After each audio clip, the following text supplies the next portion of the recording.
Shalom dan selamat malam sahabat terkasih. Bagaimana dengan hari ini? Rema percaya bahwa sepanjang hari ini penyertaan Tuhan Yesus Kristus sungguh luar biasa bagi kita. Dan pembuktiannya adalah malam ini kita boleh dipertemukan dalam renungan malam Rema untuk bersama merenungkan kebenaran firman Tuhan dan bersyukur untuk kebaikan Tuhan dalam hidup kita. Baik sahabat, sebelum masuk ke perenungan, mari berdoa.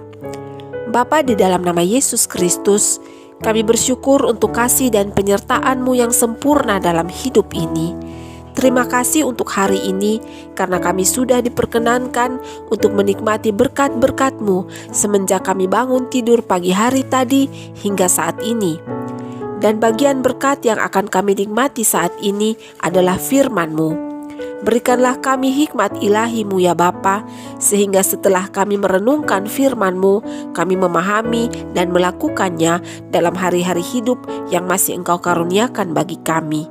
Dalam nama Yesus Kristus kami berdoa, amin. Bagian ayat firman Tuhan yang menjadi pedoman Rema saat ini terbaca dari kitab Mazmur pasal 43 ayatnya yang kelima yang berbunyi demikian. Mengapa engkau tertekan hai jiwaku, dan mengapa engkau gelisah di dalam diriku? Berharaplah kepada Allah, sebab aku bersyukur lagi kepadanya, penolongku dan Allahku. Sahabat Rema, pada sebuah kapal yang sementara berlayar, terdapat seorang perenang ulung yang turut serta dalam pelayaran itu. Sebagian besar penumpang merasa bangga dan nyaman karena di antara mereka terdapat seorang perenang hebat. Dalam perjalanan pelayaran, entah bagaimana, ada seorang penumpang yang tiba-tiba saja jatuh ke laut. Penumpang itu tidak bisa berenang. Melihat itu, penumpang lain yang berada di atas kapal segera menghampiri si perenang hebat dan meminta pertolongan. Namun, yang terjadi adalah si perenang hebat hanya melihat orang yang nyaris tenggelam itu dan hanya diam tanpa berkata serta melakukan apa-apa. Para penumpang mulai gelisah, bahkan ada yang mulai mencemooh perenang hebat itu. Orang yang tenggelam itu pun mulai melemah karena letih meronta-ronta sehingga terlihat ia pun berpasrah tenggelam karena kelelahan, tidak bisa berenang dan tidak ada yang menolong. Saat melihat itu langsung dengan cepat si perenang ulung terjun ke dalam laut dan menolong. Setelah berhasil menolong dan mengangkat orang yang nyaris tenggelam itu ke kapal, beberapa penumpang menghampiri perenang hebat dan bertanya bahwa mengapa si perenang tidak segera menolong saat awal orang itu jatuh ke laut. Mengapa saat melihat dia tidak berdaya lagi baru diberi pertolongan?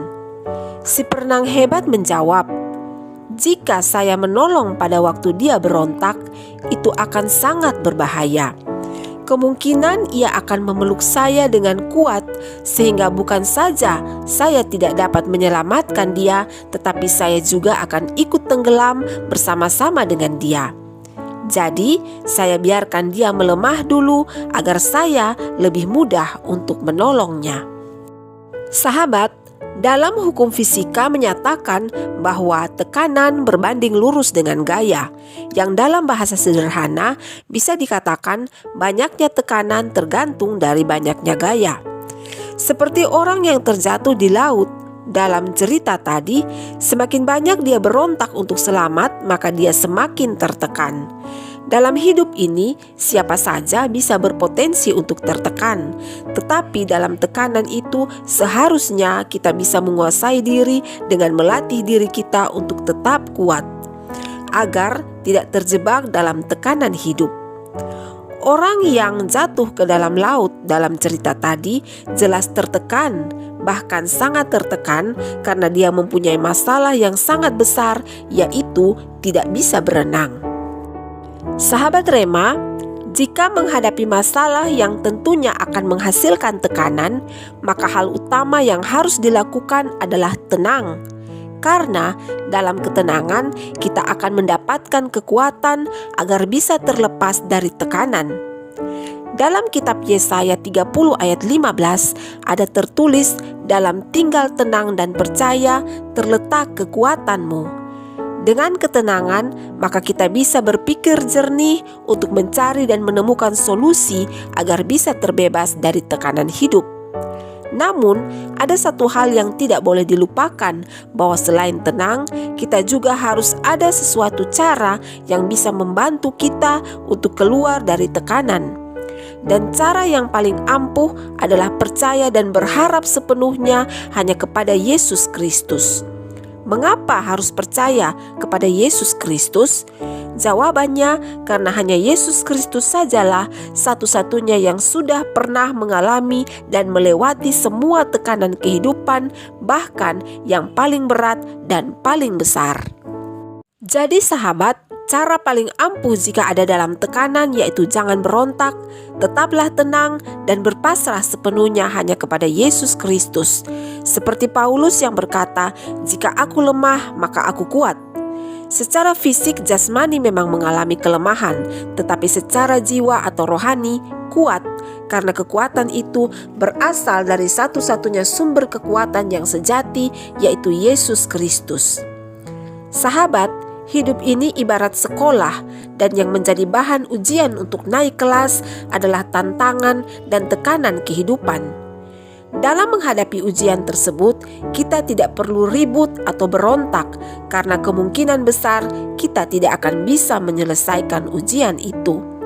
Satu hal yang harus kita pegang selalu yaitu janji Tuhan dengan percaya dan berharap sepenuhnya kepada Allah, karena kita tidak akan dikecewakan. Janji Tuhan itu ada dalam Ibrani 13 ayat 5. Aku sekali-kali tidak akan membiarkan engkau, dan aku sekali-kali tidak akan meninggalkan engkau. Allah di dalam Yesus Kristus memberkati kita dengan firman-Nya. Sahabat, mari berdoa. Terima kasih Bapa, karena satu hal lagi Engkau ingatkan bagi kami, agar kami tidak perlu gelisah dan berontak saat dalam tekanan, karena kami punya Engkau yang selalu ada untuk menolong kami. Amin. Rema berterima kasih untuk kebersamaan saat ini. Jika sahabat diberkati dengan Rema kali ini, maka jangan lupa berbagi sehingga orang lain juga terberkati. Sampai jumpa pada Rema selanjutnya. Selamat malam dan selamat beristirahat. Kuasa Tuhan Yesus Kristus melindungi kita sepanjang kawal malam. Shalom.